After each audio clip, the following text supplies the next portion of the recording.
नमस्कार मेरे प्यारे साथियों, मैं Rakesh Kumar RKS study point में आप सभी का स्वागत है।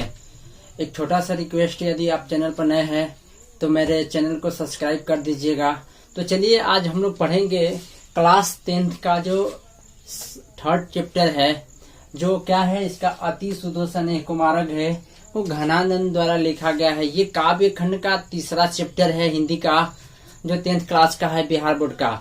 तो इसका भावार्थ पूछता है, बहुत सारे इससे ऑब्जेक्टिव भी पूछता है। जितनी भी आपको चाहे ऑब्जेक्टिव पूछे या सब्जेक्टिव पूछे या लघु पूछे या दीर्घ पूछे, आपको कोई भी अगर आज जितना पढ़ लेंगे, जितना आज हम आपको पढ़ा देंगे, उससे ज्यादा आपको आएगा नहीं। एक एक शब्दों का भावार्थ बताऊंगा, एक एक शब्दों का अर्थ बताऊंगा। यानी आज के बाद यानी आप लोगों को कोई दिक्कत नहीं होगा। इसका अर्थ जितने भी इससे चाहे ऑब्जेक्टिव आए, चाहे सब्जेक्टिव आए, लघु आए, चाहे दीर्घ आए, टोटल आपका आराम से हल हो जाएगा। किसी प्रकार की कोई समस्या उत्पन्न नहीं होगा। तो आराम से आज चलते हैं, इसको समझते हैं और समझने का प्रयास करते हैं। पहले देखेंगे कि घनानंद कौन है, घनानंद के बारे में समझेंगे। इससे भी बहुत ज्यादा ऑब्जेक्टिव पूछता है, तो घनानंद के बारे में समझेंगे। सर्वप्रथम समझेंगे कि घनानंद का जो जन्म हुआ था कब हुआ था। तो यहाँ देखेंगे घनानंद का जन्म हुआ था 1689 ईस्वी में हुआ था। ये ऑब्जेक्टिव में बिहार बोर्ड में बार बार पूछता है कि घनानंद या बहुत सारे कवि हैं या लेखक हैं, उनका डेट ऑफ बर्थ की अगर बात करें, जन्म तिथि की बात करें, तो वो बार बार पूछता रहता है। तो घनानंद का जन्म कब हुआ था? तो 1689 में हुआ था। इनका निधन कब हो गया था? तो 1739 ईस्वी में हुआ था। किसने मारा था? तो नादिर शाह के जो सैनिक द्वारा इनको मारा गया था। तो ये याद रखेंगे, किसके द्वारा भी कभी पूछ दे तो ये यहाँ से याद रख लेंगे। अब ये बताएंगे कि इसमें आता है कि जो घनानंद है किससे प्रेम करते थे। तो एक सुजान नाम की एक नर्तकी थी, उसी से प्रेम करते थे। तो चलते हैं यहाँ पर आगे आते हैं कि घनानंद को प्रेम की पीर कवि भी कहा जाता है। यानी ऐसे पूछता है कि प्रेम के पीर कवि किसको कहा जाता है। तो यहाँ से आप टिक लगा दीजिएगा।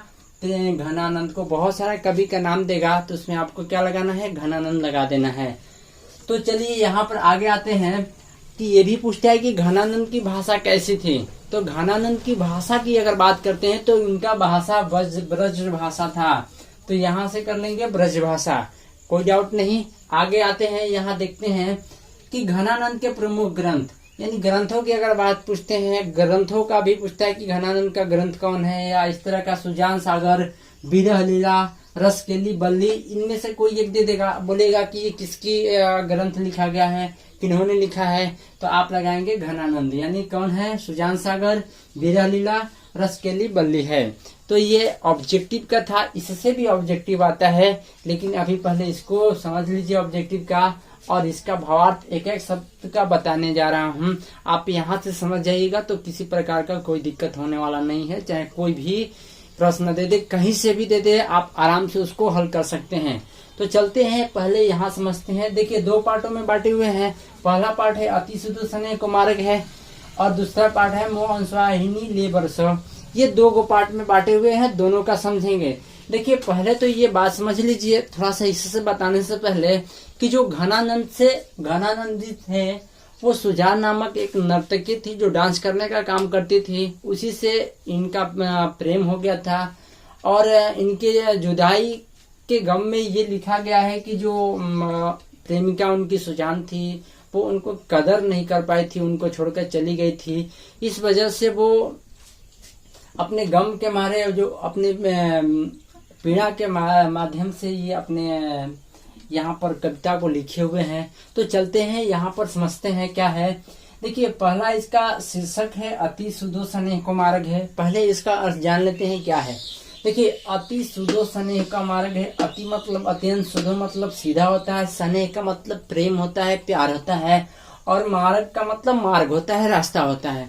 तो यहाँ से है कि जो प्यार का मार्ग है वो क्या होता है? अत्यंत सीधा होता है। यहाँ से शीर्षक का तो आपको और समझ में आ गया होगा। जो प्यार का मार्ग है वो क्या है? अत्यंत सीधा है। तो चलिए यहाँ पर देखते हैं, यही बात यहाँ पर लिखा गया है। अति सुधो स्नेह को मार्ग है, जहाँ नेकु सयानक बाक नहीं। यानी यहाँ पर समझिएगा कि जो प्यार का मार्ग है अत्यंत क्या है? सीधा है, और जहाँ नेकु, नेकु मतलब तनिक भी, यानी थोड़ा सा भी, सयानप बाक नहीं, यानी सयानप का मतलब होता है चतुराई, बाक मतलब टेढ़ापन होता है, यानी इसमें न तो चतुराई काम करती है और न इसमें क्या होता है, टेढ़ापन नहीं होता है, एकदम सीधा होता है, एक सरल होता है। तो यहाँ क्लियर हो गया होगा कि जो प्यार का मार्ग है क्या है, अत्यंत सीधा है, और क्या है, इसमें कोई चतुराई नहीं चलता है, न इसमें क्या है, टेढ़ापन है। तो यहाँ से अब दूसरा लाइन में आते हैं, तहाँ साचे चले तजी अपनापो झुके की कपटी जे निशाक नहीं, यानी इस मार्ग पर देखिए दिया है कि तय साचे, यानी वही व्यक्ति चल सकता है जिसमें एक झुझकी का मतलब झिझकपन न हो, और कपटी का मतलब वो कपट, किसी प्रकार की छल कपट ना हो, निशाक मतलब किसी प्रकार का कोई संदेह उसके अंदर नहीं हो, वैसे व्यक्ति इस मार्ग पर चल सकता है। अभी क्लियर कर दे रहे हैं कि प्यार के बारे में समझा रहे हैं कि जो प्यार का जो मार्ग होता है, जो प्रेम का मार्ग होता है, वो कैसा होता है।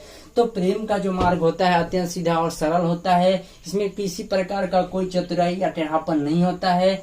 इस मार्ग पर वही व्यक्ति चल सकता है जिसमें झुझकी मतलब झिझक न हो, यानी किसी प्रकार का कोई छल कपट मन में न हो, यानी किसी प्रकार की कोई शंका न हो, वैसे व्यक्ति इस पर क्या कर सकता है, इस मार्ग पर चल सकता है।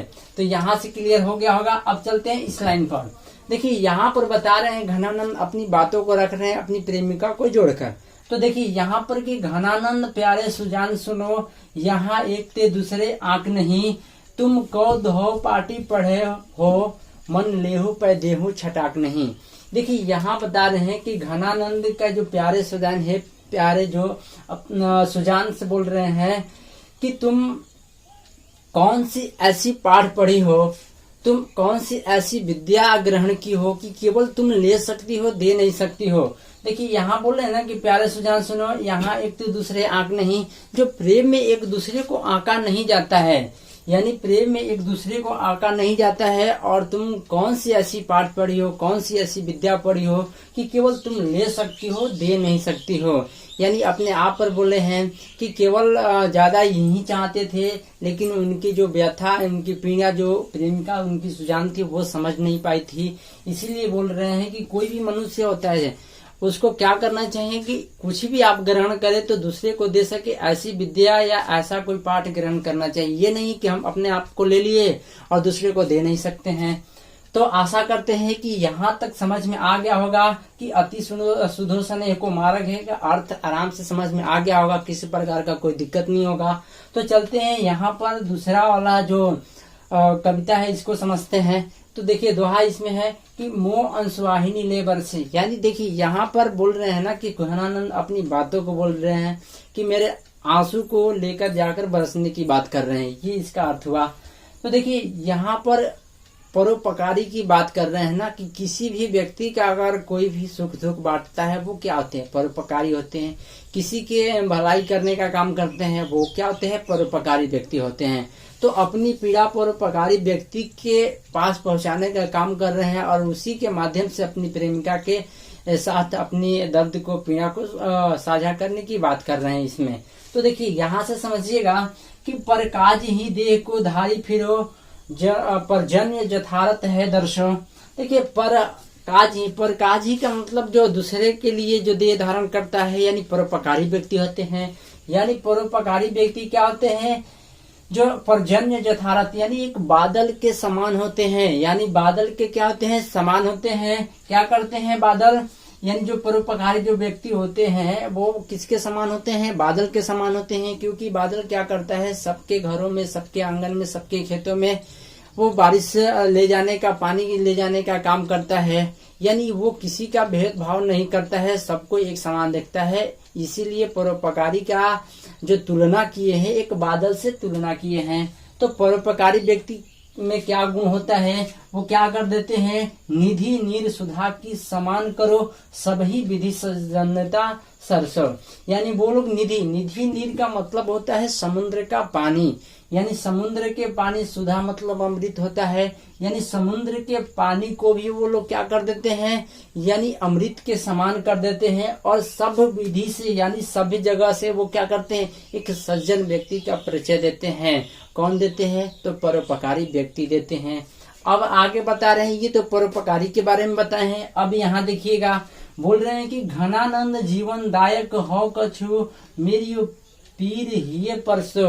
यानी बोले कि घनानंद कि अगर जीवन की अगर बात किया जाए, जीवन की लीला की बात किया जाए, तो उनकी अगर कोई भी व्यक्ति जीवन की अगर इनके समस्या को दूर करना चाहता है, परोपकारी व्यक्ति से आग्रह कर रहे हैं कि पहले आप आकर मेरे पीर को यानी कष्ट को, मेरे पीड़ा को क्या कीजिए, समझिए, और समझकर क्या कीजिए, कबहू वा विवासी विशासी सुजान के आंगन में अंशवाहिनी ले बरसो।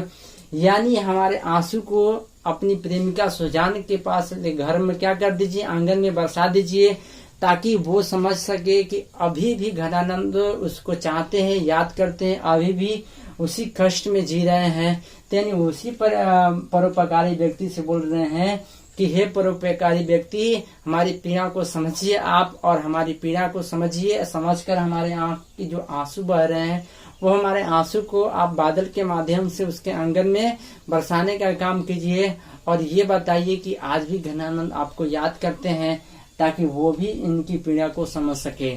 तो आशा करते हैं कि ये इसका भावार्थ आपको अच्छी तरह से समझ में आ गया होगा, किसी प्रकार का कोई दिक्कत नहीं होगा। अगर दिक्कत हुआ भी होगा या किसी प्रकार का कोई समस्या हो तो कमेंट बॉक्स में आप जरूर बताइएगा कि क्या दिक्कत है। अगर आपको वीडियो अच्छा लगे तो एक लाइक जरूर कर दीजिएगा।